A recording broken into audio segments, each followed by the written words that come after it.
Hello friends, আমি চামেলি আবারও একটা নতুন ভিডিওর সাথে হাজির হয়ে গেলাম।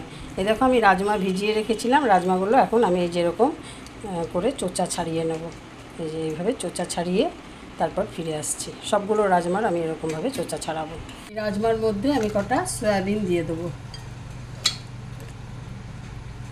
এবারে এর মধ্যে হলুদ আর লবণ দিয়ে দেবো, দিয়ে সিটি দিয়ে নেব।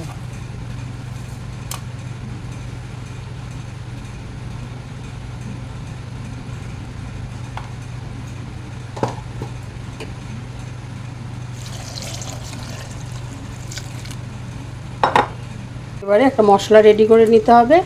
আদা, টমেটো, কাঁচা লঙ্কা,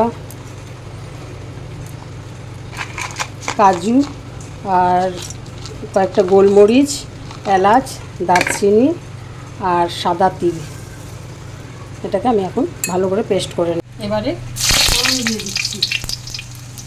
শুকনো লঙ্কা, তেজপাতা আর 5 ফোড়ন দিয়ে দিলাম আর হিং দিয়ে দিলাম।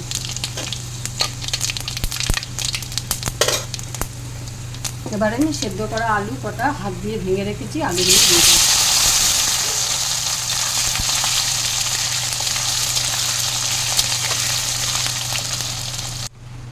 এবারে ধনের গুঁড়ো 1 চামচের মতো, জিরের গুঁড়ো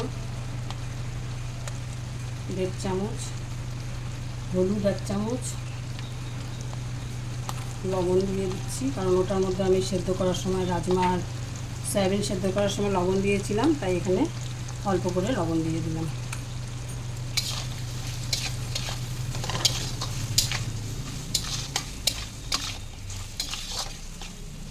এবারে আমি মশলাটা যে মিক্সিতে পেস্ট করে রেখেছি মশলাটা দিয়ে দেবো।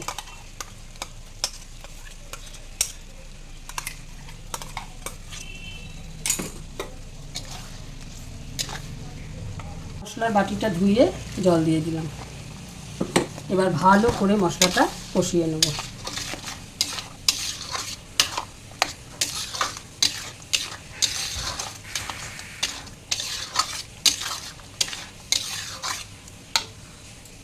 মশলাটা আমার কষানো হয়ে গেছে, এই মশলা থেকে তেল ছেড়ে দিয়েছে। এবার আমি রাজমা আর সয়াবিনটা দিয়ে দেবো জল সহ।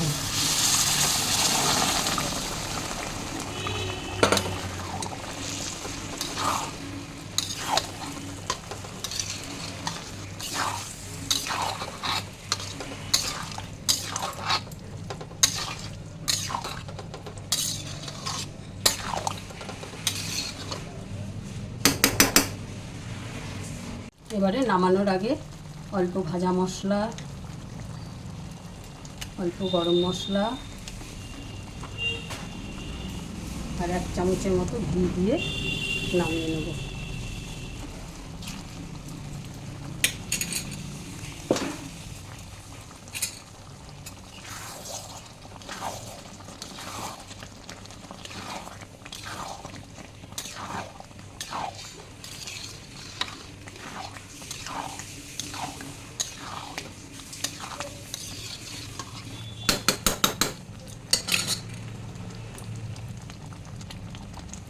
রেডি হয়ে গেল আমার রাজমার তরকারি। টাটা বন্ধুরা, আবার নেক্সট ভিডিওতে দেখা হবে।